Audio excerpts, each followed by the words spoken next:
दोस्तों, अगर आप चाहते हैं कि आपके हिंदी में 10-20 नंबर फालतू आए तो आपको हिंदी की कॉपी सही तरीके से लिखनी पड़ेगी। बिकॉज बोर्ड एग्जाम के अंदर जो चीज सबसे ज्यादा मायने रखती है वो है कॉपी लिखने का तरीका। अगर आप कॉपी को सही तरीके से नहीं लिख कर आते हैं तो आपको नंबर अच्छे नहीं आएंगे। आज की इस क्लास में हम आपको बताने वाले हैं कि आप कॉपी को किस तरीके से लिख कर आएंगे कि आपके नंबर पूरे के पूरे आए। सो आज की क्लास आपके लिए बहुत इंपॉर्टेंट क्लास होने वाली है। शुरू करते हैं क्लास को बिना किसी बातचीत के। Let's go start this class. दोस्तों, ये रही मेरे पास हिंदी की कॉपी जिसको मेरे स्कूल के एक बच्चे ने लिखा है और कितनी अच्छी तरीके से लिखा है। सबसे पहले बच्चे ने खंड का को डाला, उसके बाद प्रश्नोत्तर संख्या 1 डाली है। अब उसके बाद इस बच्चे ने यहाँ का खा गा भी लिख दिया है। इसी तरीके से आपको भी लिखना है। अब इस बच्चे ने क्या किया है कि का हम तीसरा कर रहे हैं, उसने तीसरा कर दिया और उत्तर को लिख दिया है। उसके बाद खा का दूसरा क्या, उत्तर को लिखा है, बहुत अच्छी तरीके से क्या है। उसके बाद गा का भी दूसरा क्या है, उत्तर को लिखा है, बहुत अच्छी तरीके से क्या है।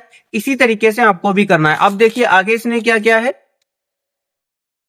देखिए आगे भी इसने इसी तरीके से क्या है, घा का तीसरा क्या है, उत्तर लिखा है बहुत अच्छी तरीके से। फिर अड़ा का उसने तीसरा लिखा है, इसका भी इसने बहुत अच्छी तरीके से लिखा है। फिर उसने बच्चे ने क्या क्या है, प्रश्न उत्तर संख्या 2 को डाला है, बहुत अच्छी तरीके से डाला, अंडरलाइनिंग भी की है। फिर इस बच्चे ने देखिए इधर का खा गा घा लिख दिया है इस तरीके से, और इसने का बी किया है और उत्तर लिख दिया है। खा का सी किया है, उत्तर लिख दिया, सी किया है, उत्तर लिख दिया है, डी किया है, उत्तर लिख दिया, और सी किया है, उत्तर लिख दिया। इसी तरीके से आपको भी लिखना है।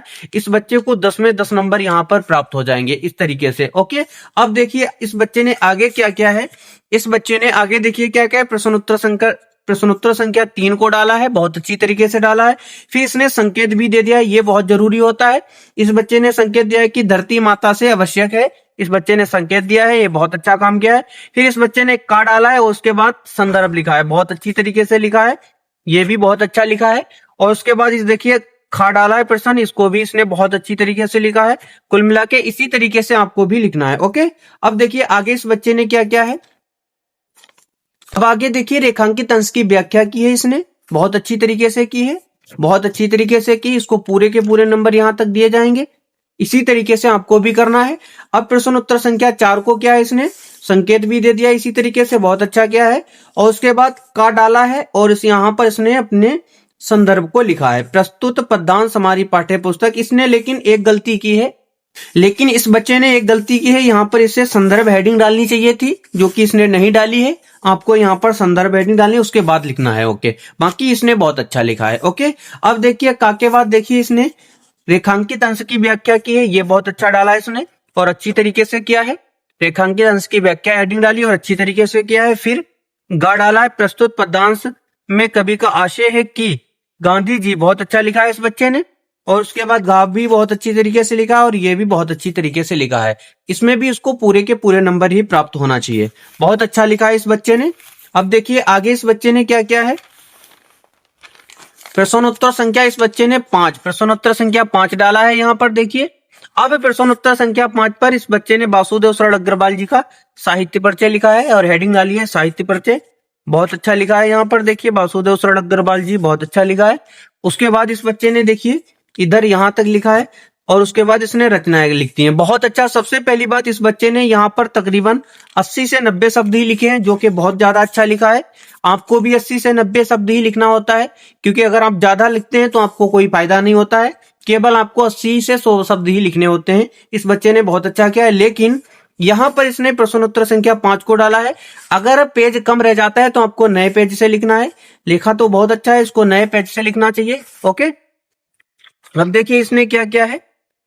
अब देखिए इसने साहित्य परिचय हेडिंग डाली है, साहित्य परिचय हेडिंग डाली और इस तरीके से लिख दिया है और रचनाएं भी इस तरीके से लिख दी है, यहाँ तक भी इसने बहुत अच्छा लिखा है। अब देखिए इसने आगे क्या क्या है। अब इस तरीके से देखिए इसने आगे क्या क्या है। अब इस बच्चे ने प्रश्नोत्तर संख्या 6 को डाला है और पंचलाइट कहानी लिखी है, पंचलाइट कहानी लिखी है, कहानी का सारांश डाला है, बहुत अच्छा डाला है। उसके बाद इस बच्चे ने ये लिख दिया है। उसके बाद पंचलाइट जलाने की समस्या हेडिंग डालकर ये लिखा है, ये भी बहुत अच्छा लिखा है। और उसके बाद देखिए इस बच्चे ने क्या क्या है, उस बच्चे ने, और इसके बाद इस तरीके से इस बच्चे ने लिखा है, बहुत अच्छा लिखा है। फिर उसके बाद ये हेडिंग डाली है और इस तरीके से लिखा है, इसी तरीके से आपको भी लिखना है। उसके बाद ये हेडिंग डाली और इस तरीके से लिखा है और उसके बाद यहाँ तक लिखा है, बस बहुत अच्छा लिखा है। अब इस तरीके से खंड खा जो है नए पेज से डालना चाहिए, जो कि इस बच्चे ने यहाँ से डाला है, आपको नए पेज से डालना है। अगर थोड़ा बीच बचता है, 2-4 लाइनें बचती हैं, आपको नए पेज से डालना है। खंड खा में प्रश्नोत्तर संख्या 8 डाली इस बच्चे ने। फिर आगे देखिए क्या क्या है। आगे लिखा है इस बच्चे ने, आगे लिखा है कि संस्कृत गद्यांश का संदर्भ सहित अनुवाद बहुत अच्छा लिखा है। संकेत भी दे दिया है, बहुत अच्छा किया है इस बच्चे ने। फिर उसके बाद संदर्भ लिखा है, बहुत अच्छा किया है। प्रस्तुत गद्यांश हमारी पाठ्य पुस्तक हिंदी खंड के महामना जातक कथा नामक पाठ से लिया गया है, बहुत अच्छा किया है। इसी तरीके से आपको भी लिखना है। फिर इस बच्चे ने हिंदी अनुवाद डाला है और इस तरीके से लिखा है, बहुत अच्छा लिखा है। उसके बाद देखिए इसने क्या किया है, उसके बाद इसने देखिए प्रश्नोत्तर संख्या 8, फिर प्रश्नोत्तर संख्या 8 का खवाला किया है और इस तरीके से संकेत दिया है, ये भी बहुत अच्छा है। उसके बाद संदर्भ डाला है, संदर्भ लिखा है और उसके बाद हिंदी अनुवाद लिखा है। आपको भी इसी तरीके से लिखना है। अगर आप इस तरीके से लिख कर आएंगे तो आपके नंबर बहुत अच्छे आएंगे। ओके, फिर उसके बाद इस बच्चे ने देखिए क्या क्या है। फिर उसके बाद इस बच्चे ने प्रश्नोत्तर संख्या 9 को डाला है और मुहावरा लिखा है यहाँ पर इस बच्चे ने, और आपको भी इसी तरीके से लिखना है। ओके, उदाहरण दिया है, बहुत अच्छा लिखा है। अब देखिए इस बच्चे ने क्या क्या है आगे।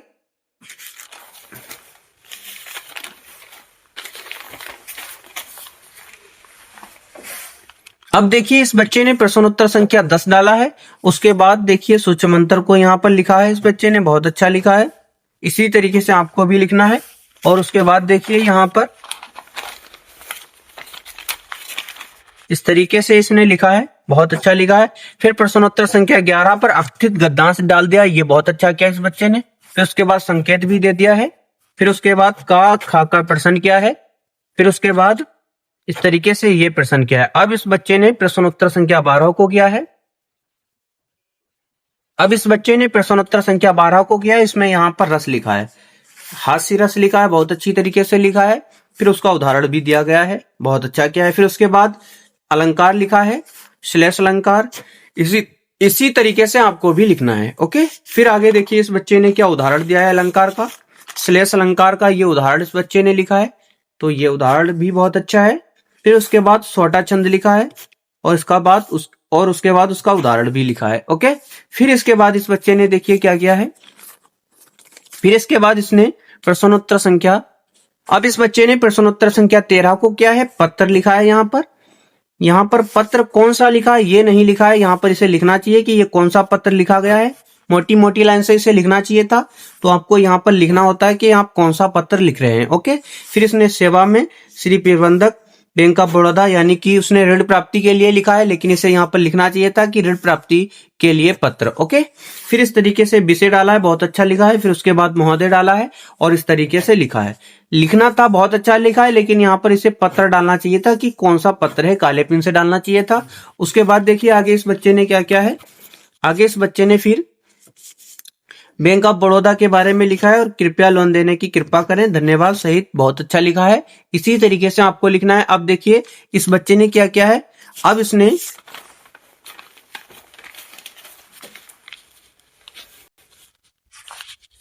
इस बच्चे ने प्रश्नोत्तर संख्या 14 को डाला है। अब इस बच्चे ने प्रश्नोत्तर संख्या 14 को डाला है। पर्यावरण प्रदूषण की समस्या और समाधान, बहुत अच्छा लिखा है। रूपरेखा डाला है, सबसे अच्छी बात है इस बच्चे ने रूपरेखा डाला है। सबसे अच्छी बात है कि इस बच्चे ने रूपरेखा डाला है, आपको भी रूपरेखा डालना है इसी तरीके से। फिर हेडिंग प्रस्तावना डालनी है और इस तरीके से पर्यावरण प्रदूषण के प्रकार, ये भी बहुत अच्छा लिखा है। फिर उसके बाद इस बच्चे ने देखिए क्या लिखा है। फिर उसके